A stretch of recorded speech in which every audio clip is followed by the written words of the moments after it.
वैशाख मास मातम अध्याय 5। हरे जय जय राधा वल्लभ श्री हरिवंश। वैशाख मास की ऐसी महिमा है कि इसमें गंगा का नाम लेकर स्नान करने मात्र से ही गंगा स्नान का फल मिल जाता है।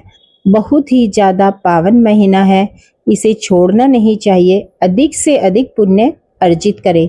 इस महीने में किए गए दान, स्नान, व्रत श्री हरि विष्णु बहुत जल्दी प्रसन्न होते हैं और श्री हरि को यह महीना सबसे अति प्रिय है। तो अब हम सुनते हैं वैशाख मास का 5वां अध्याय। नारद जी कहने लगे, हे राजन, वैशाख मास सब धर्मों, सब प्रकार के तपों, सब महीनों और सब दानों में अधिक क्यों है? सो सब हे महाप्राज्ञ, अब मैं तेरे सामने कहता हूँ, तू ध्यान से सुन। जब सब युगों का अंत होता है, तब सब देवताओं के राजा शेषशायी विष्णु भगवान संपूर्ण लोक और जीवों को अपने उदर में समेट प्रलय के समुद्र में शयन करते हैं और योग माया के प्रताप से अनेक होकर भी एकता को प्राप्त होते हैं। एक दिव्य निमेष व्यतीत होने पर वेद प्रार्थना करके भगवान को जगाते हैं। तब भगवान अपने उदर में स्थित जीवों की रक्षा करते हुए उन जीवों को अपने अपने कर्मों का फल देने के लिए सृष्टि के रचने का मन में विचार करते हैं। तब विष्णु भगवान की नाभि से त्रिलोकी का आधार स्वरूप सुवर्ण में कमल उत्पन्न होता है। उसी कमल में से विराट पुरुष रूपी ब्रह्मा उत्पन्न हुए। फिर भगवान ने उस विराट पुरुष में 14 भुवन उत्पन्न किए, जिनके भिन्न भिन्न कर्म और आश्रय हैं।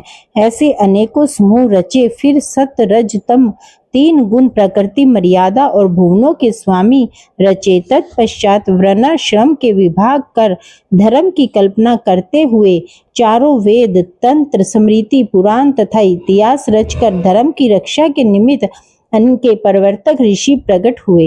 इन ऋषियों ने अलग अलग वर्णों के अलग अलग धर्म प्रवृत्त किए, जिन पर सब प्रजा श्रद्धा करने लगी। प्रजा अपने अपने आश्रमोचित धर्मों में लगी हुई है या नहीं, यह देखने के लिए साक्षात अविनाशी सर्वंतर्यामी भगवान चिंता करने लगे।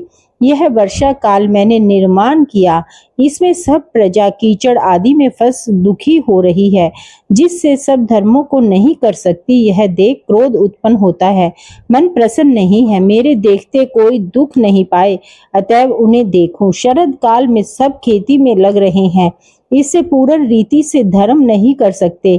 कोई पके फल की अपेक्षा कर रहे हैं, कोई वर्षा में पीड़ित है, कोई शीत से पीड़ित है, अतएव धर्म नहीं करते हैं। इन्हें देख मुझे शेष उत्पन्न होता है, इनकी उल्टी गति देखकर मुझे संतोष नहीं। हेमंत ऋतु में सर्दी के मारे कोई प्रातःकाल नहीं उठता, सूर्योदय से पहले न उठते देख मुझे क्रोध उत्पन्न होता है। शिशिर ऋतु में भी प्रातःकाल के समय शीत से पीड़ित रहते हैं तथा फसल पक जाने की प्रतीक्षा करते हैं। फिर जो मनुष्य जाड़े के मारे प्रातःकाल स्नान करने के लिए केवल सोचा ही करते हैं, उनका शुभ कर्म लुप्त हो जाता है, जो कभी पूरा नहीं होता। यह समय प्रेक्षण का नहीं है। ऐसा विचार कर भगवान ने बसंत ऋतु को संपूर्ण पातकों को निवारण करने वाला माना है। यह ऋतु स्नान, दान, यज्ञ, क्रिया, भोग और सब प्रकार के धर्मों का साधन करने के लिए बड़े अनुकूल है। इस ऋतु में धनवान सब वस्तु बिना प्रयास ही प्राप्त करते हैं। जैसे लोगों को धन से सुख मिलता है और जो विष्णु भगवान के आधारभूत प्राणी हैं, उनके धर्म का साधन ही द्रव्य है। बसंत ऋतु में संपूर्ण द्रव्य प्राणियों को सुखदायक होते हैं। दान योग्य, धर्म योग्य और सब सुख कुछ भोगने योग्य, निर्धन, लूले, लंगड़े, व्याकुल और महात्माओं को संपूर्ण द्रव्य और जलादि सुलभ है, इसमें संशय नहीं है। मेरे प्रियजन इन द्रव्यों से अपनी आत्मा का हित साधन करते हैं। पत्र, पुष्प, फल, शाकादि, प्रिय वचन, माला, तंबुल, चंदन, पग धोना तथा नम्रता पूर्वक साधन करते हैं। मैं उनको वर देता हूँ। ऐसा कहते हुए विष्णु भगवान लक्ष्मी सहित चारों ओर वनों को देखते चले, जिसमें अनेक प्रकार के फूल खिल रहे हैं, जिनमें हष्ट पुष्ट प्राणी रहते हैं और मत वाले भ्रमर और पक्षी विचर रहे हैं। ग्रामवासियों के बहुमूल्य आश्रमों के आंगन उद्यान स्थल लक्ष्मी को दिखाने लगे। उनकी देवता मुनीश्वर सिद्ध चरण गंधर्व किन्नर नाग राक्षस सब स्तुति करते हैं। वर्णाश्रम वासियों के घरों में जाकर मीन की संक्रांति तथा लक्ष्मी और सब देवताओं और मूर्तियों सहित भगवान रह करके लोगों के कर्मों का निरीक्षण करते हैं। धर्माचरण वाले पुरुषों की मनोकामना पूरी कर देते हैं और मदोन्मत्त लोगों की आयु और धनादि को हरते हैं। जो वैशाख में भगवान की पूजा करते हैं तथा उनके चल मूर्ति रूप साधु महात्माओं की सेवा करते हैं तथा अन्य महीनों में नहीं करते, अनेक अपराध को भगवान क्षमा कर देते हैं।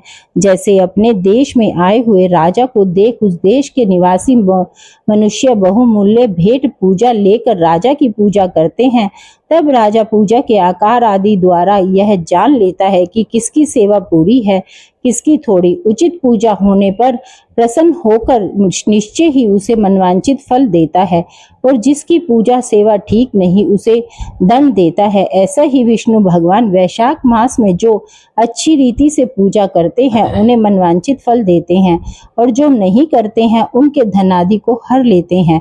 धर्म के रक्षक देव देव सारंदर विष्णु भगवान इस मास में प्राणी की परीक्षा करते हैं, इसलिए यह महीना सबसे उत्तम है।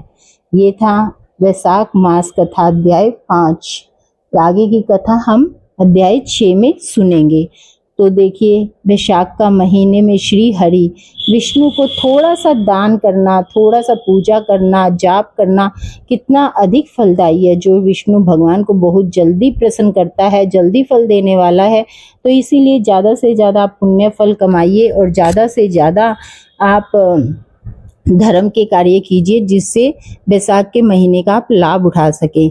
और अगर आपको वीडियो अच्छी लगी हो तो प्लीज़ लाइक जरूर करिए, वीडियो को ज़्यादा से ज़्यादा शेयर करिए ताकि हम सनातन धर्म को बढ़ा सकें। चैनल पर नए हैं तो सब्सक्राइब करें, बेल आइकन को जरूर दबाएं ताकि हर नोटिफिकेशन आप तक पहुंच सके।